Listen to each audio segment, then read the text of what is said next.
Hi, friends. Welcome to episode number 35 of Your Life Projectized. Today's episode is called Reviving Success with CPR. CPR being the framework that I had developed, and CPR, that acronym stands for communication, but not just any communication, effective and efficient communication, project management, and resiliency. This episode does not have a guest speaker. This is a special episode on the heels of Halloween. So today is November 1st.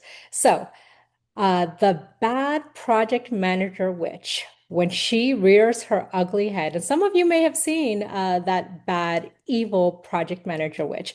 When she rears her ugly head, she loves turning our projects red, right? Those projects that we so effectively planned, the projects that we jotted the dependencies and took account for all of the risks that might happen in our project. So when that bad witch rears her ugly head, we need CPR to revive that project and bring it back to a green status. So, what inspired me to create the CPR framework, right? So, the CPR framework, honestly, it came from seeing too many projects and even teams flatline, maybe not because they lack talent, but because they may have lost rhythm. I realized, especially in working on a lot of different projects, that the most successful turnarounds happen when we revive three core elements. And again, those three core elements are clear communication, structured project management, and genuine resiliency, because it's really about giving new life to projects that have either lost their pulse and reminding leaders that these fundamentals really never go out of style. And so sometimes we do have to go back to the basics, right? And those basics being project management. So I'll get right into it. And so today I'm going to talk to you a little bit about this framework that some of you may have heard me speak about in the past. I also include this framework when I give some of my talks to different project management chapters or even to different businesses. So today we're going to talk a little bit about that framework. And yeah, let's go ahead and dive in. So first question, I'll answer my own question. So, why do I believe that every project or even business, right, can be revived by going back to the basics, as I just mentioned? In my opinion, complexity often masks clarity. When things get off track, most of us rush to add tools. We add dashboards, we add maybe new strategy. But in my humble opinion, revival really starts with simplifying, right? So reconnecting people, right? Those teams that may have gotten off track, really clarifying goals and ensuring transparency. Because oftentimes, what I've seen in some of my teams is the goals of the project are not clear to every stakeholder. So, those stakeholders being not just the project team, right? Sometimes maybe even certain members of leadership are maybe not aware of all of the goals of that project and really rebuilding some of that trust because sometimes when the project begins to get off track, it's very easy to point fingers. So it's important to rebuild trust. So the basics of project management, right, are never boring. As I just mentioned, they're foundational. And so, how does CPR apply not just to projects, but to people and teams? Because as I mentioned, CPR can be used for not just projects, they can also be used in business. In my opinion, a project or a business can only be as healthy as the people behind it. So, communication fuels understanding, project management gives us direction, and resiliency sustains momentum. When leaders apply CPR to their people, meaning listening, structuring, and supporting, they don't just fix projects, but they heal teams. Uh, in my most recent experience with a team that I'm working with, I've seen this come to fruition with a very strong leadership team. Our leadership team gives support not just to others in their department, but they give support to the project managers that are working within the organization. They also give support to all of the different stakeholders, including the vendor teams.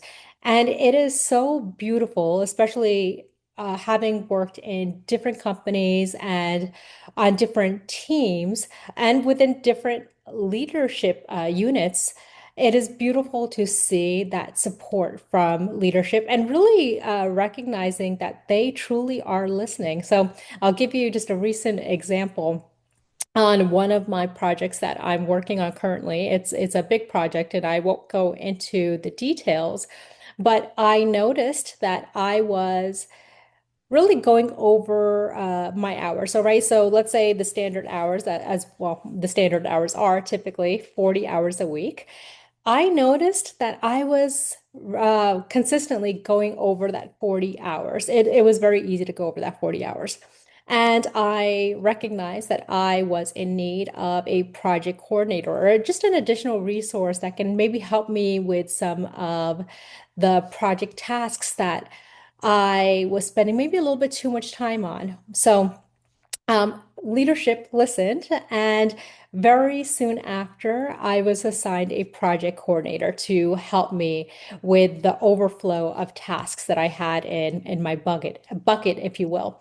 And so that showed me that leadership was not only were they listening to the concerns that I had emphasized, but they were supporting me. And that is so incredibly important. So that said, let's get into the framework, right? So starting with C, right, being communication. And that is the first letter of my CPR framework.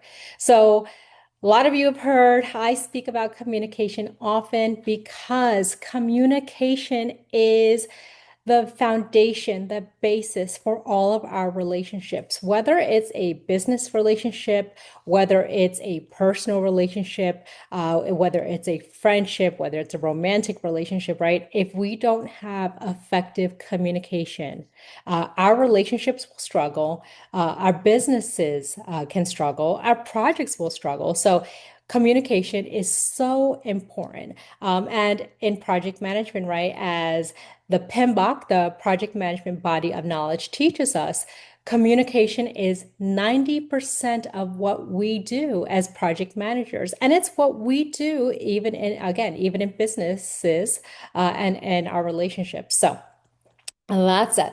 What role does communication play in reviving a struggling project or a struggling business, right? So as I shared, it's everything, right? When communication breaks down, assumptions fill the gaps, right? How often, because we are not clear on something, how often do we make assumptions, right? And I'm guilty of this myself, right? So those assumptions end up filling the gaps, and that leads to, again, a breakdown in communication. What I've learned is that clarity is kindness, especially under pressure, right? Reviving a project starts with honest conversations, right? And sometimes even having those very difficult conversations about what's working, what's not working, and really what needs to change. Without open communication in our relationships, and again, this goes back to our personal relationships, our romantic relationships, our business relationships, no tool or process can save a project, right? If we're not talking to each other and if we're not honest about some of the things that are happening in our projects, in our businesses, in our relationships, right? There is honestly, there's no chance of saving a project or even saving a relationship. So that's the first thing that I wanted to mention. So, and I also talk a lot about how do project managers communicate across generations and cultures. So I speak about this a lot because a lot of our project management teams are made up of stakeholders that are from different cultures, from different countries, even from different parts of the US, right? So the Northeast, for example, has its own culture, right? Whereas there might be the South might have their own culture. How do we fill in those gaps and improve communication across generations and cultures? It starts with honestly leading with curiosity, not judgment, right? It is very easy to fall into stereotypes and to cast judgment, but it's important to instead lead with curiosity. So every generation, right? Whether you're the boomers, whether the millennials, whether generation Y, generation Z, it's important to recognize that every generation, every culture brings a unique rhythm of how they communicate, right? So some people, myself being one of them, prefer face-to-face communication. Others thrive in async channels, but the best communicators are translators, right? They adapt based on how folks like to be communicated with. They listen and they make others feel seen and heard. And I know I just mentioned that I'm working on a project right now that has great leaders, and I really do. But there are some stakeholders on my project that I work with who truly make me feel seen and heard. And have asked, well, how do you like to be communicated with? And it's music to my ears because that is something that I have adopted and I think is so important to recognize that different people like to be communicated with in different ways. And it is truly so important to meet people where they are. And so also, what are some communication breakdowns, right? And what lessons have come from them? So I've often seen teams confuse busy with aligned, right? Meetings happen, but meaning of that meeting gets lost. So oftentimes in my meetings, I like to have an agenda. Something I've just started incorporating is I also like to have an objective of that meeting. So yes, we're meeting and we have an agenda, but really, what are we hoping to achieve in this meeting? So, one lesson I've learned is that communication must be intentional, not just frequent, right? So, the goal isn't just to talk more, but it's to connect better. And now I'll get into a little bit into project management, right? So, which is the next acronym in my framework, CPR, right? So, why go back to the fundamentals of project management? As I mentioned, right, it's important to, in my opinion, to go back to the basics. Even if you don't work in project management fundamentals can be applied to every single business, no matter what type of business it is, right? So frameworks and software change, right? But fundamentals don't. Scope, schedule, budget, quality, communication. Honestly, those things are timeless. So, right, when a project wobbles, the answer oftentimes lies in revisiting the basics and realigning expectations, right? So, does your project have a charter?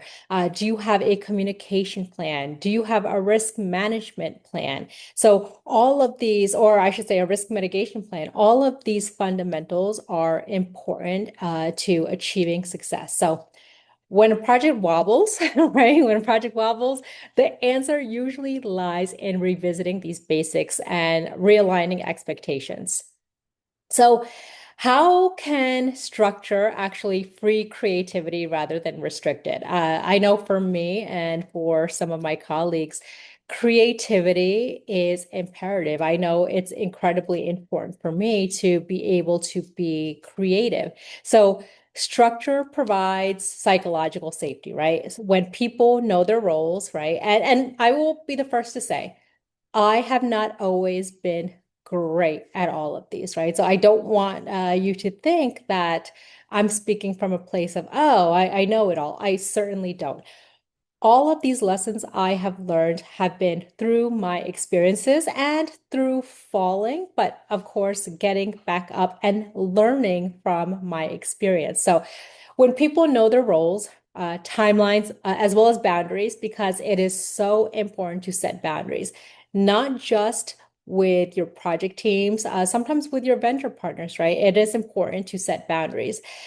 When those things are in place, they can take creative risks without chaos, right? So good project management, it doesn't suffocate innovation, it protects it, right?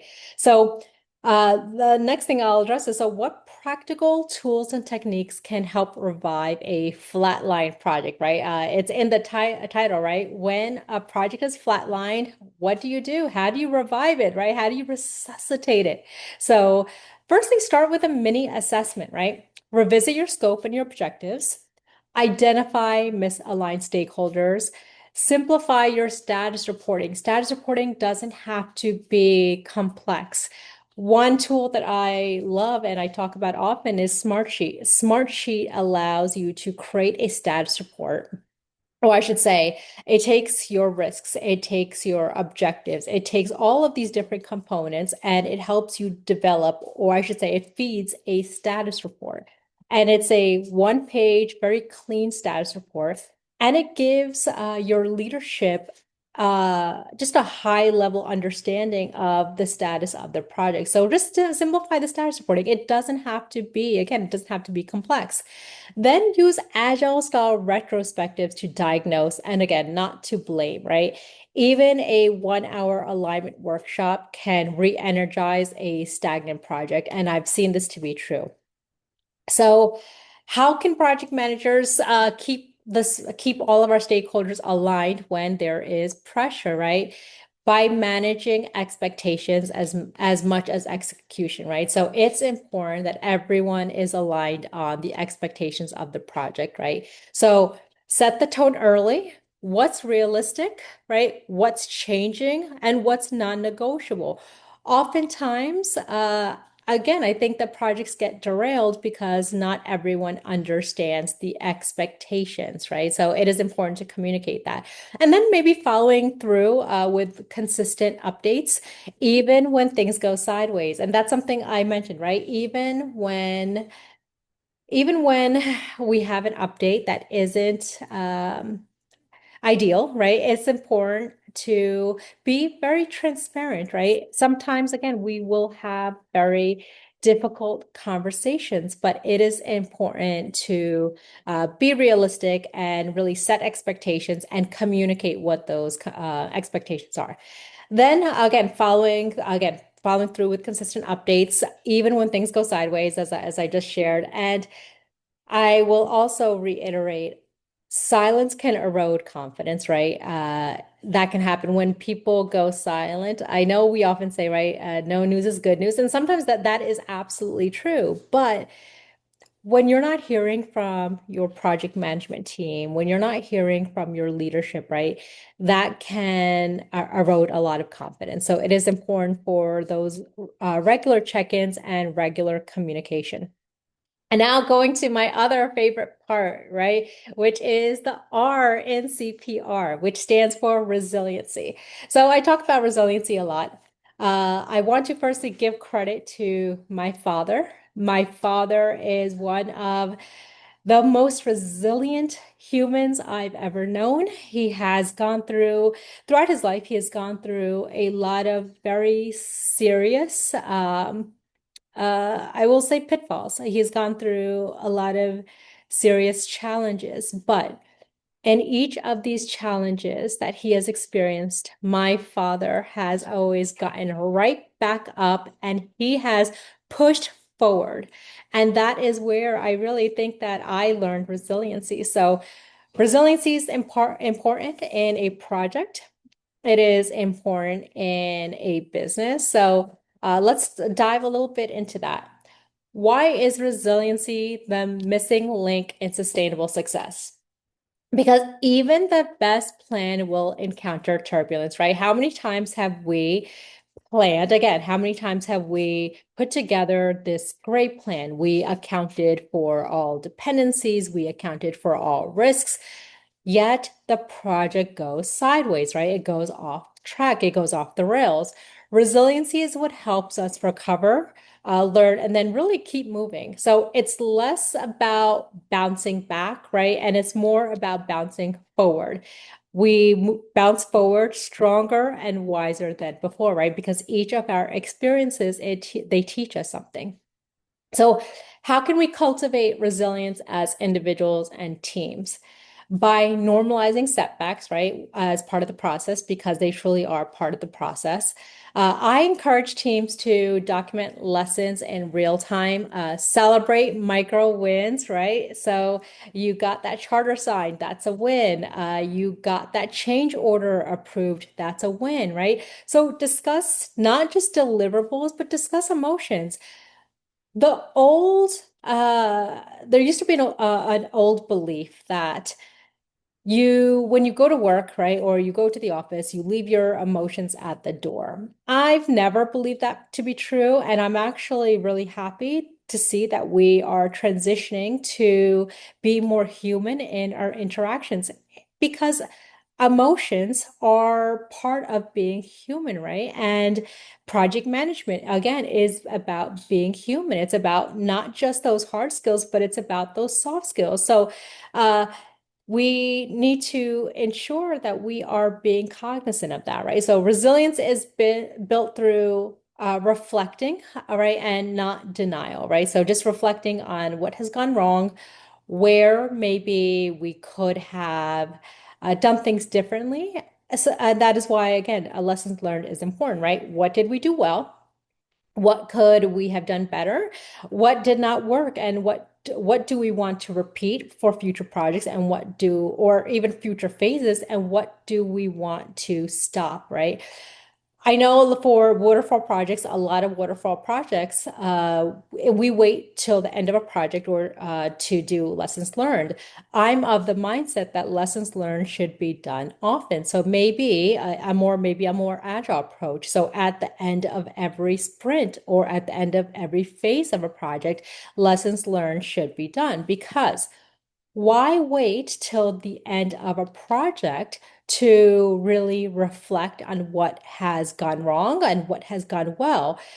Because now, if you're waiting till the end, right, you can't change. You can't now adapt to make things better because the project has already concluded. Rather, have those lessons learned meetings, have those retrospectives often so that you are, again, catching things in real time as they're happening or catching things often and then turning things around to ensure that the next phase or the next sprint of the project you are not repeating some of those same pitfalls. You are maybe not running up against the same challenges, but instead you are moving forward doing the things that worked well in your initial phase. So what daily habits strengthen resilience? I love this. Again, resilience is like communication and like project management is one of my favorite topics. So small, steady habits can help strengthen resilience, right? So what does that look like, right? Uh, Morning reflection, right? Maybe taking some time in the morning to really reflect on what you want to do for the day or what went wrong, maybe what went wrong yesterday, and how you can ensure that today that is not repeated. Gratitude journaling, right? Journal what things are you grateful for? Right. So I often forget to show myself grace, but it is so important to not just be grateful for the things that have gone right in our relationships, in our project. It is also important to show gratitude to ourselves, right? Uh, I'm very hard on myself, and I think a lot of us are. I think we tend to be very hard on ourselves, but it's important to show ourselves grace and gratitude. Take short pauses to reset between meetings. This is a practice that I used to do, and I'm actually going to, as I'm talking about this, maybe re-implement. I like to typically, and this doesn't always happen, right? I like to typically set aside 5 minutes between meetings, right? So um, maybe instead of setting a 30-minute meeting, maybe it'll be a 25-minute meeting because I want to give myself and I want to give my project team 5 minutes before they get into their next meeting, giving them time to really pause, maybe to reflect. To go use the restroom, right? How many times have you sat there and you're waiting for the meeting to end because you need to run to the restroom, but you have another meeting starting right after that, right? That happens often. So it's important time for those short pauses and really clear boundaries around digital noise, right? I'm very big on this. Oftentimes, you might see me go missing in action.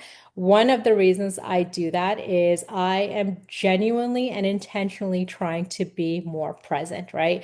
I talk about technology a lot. However, Sometimes at the end of the day, when I've finished my workday, I'm so tired of technology. I don't want to have access to my laptop. I don't want to have access to my phone. I don't want to check social media. Sometimes I just want to relish in the quiet, right? In the peace and the silence. So I think that is also sometimes important to set boundaries, right?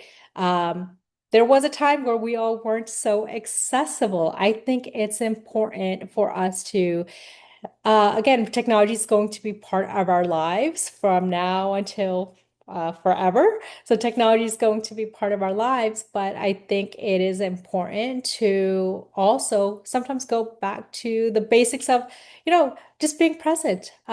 Maybe taking some paper, again, journaling.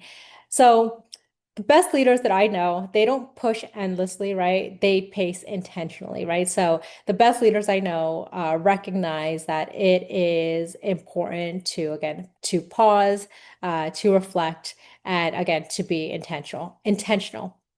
So, closing thoughts, right? Just a little reflection. So, if someone feels their project or their career is losing momentum, right? Because that can happen too. What's the first CPR step? Again, right? Start with C, right? Communicate, right? Reach out, talk to your team, talk to your mentor, talk to your client, right?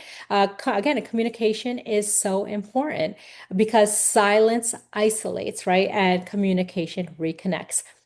Once you see that full picture, right? Apply structure, right? And the structure being the P, right? Project management. Go back to the basics, right? And R, rebuild your mindset, right? With resiliency, right? So, again, just in closing, I hope you can adopt CPR, right? I hope your organization adopts CPR to build healthier culture, right? Embed it in your DNA, right?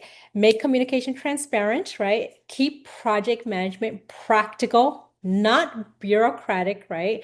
And recognize and reward resilience, not just results, right? So organizations that breathe with their people, they never lose heartbeat. And that is why the CPR framework, in my humble opinion, is so important. So I hope that you gained a lot from this special podcast episode. And again, don't let that evil project manager witch turn your project red. But if she manages to somehow cast her spell and do that, always know that you can always get back to green with CPR.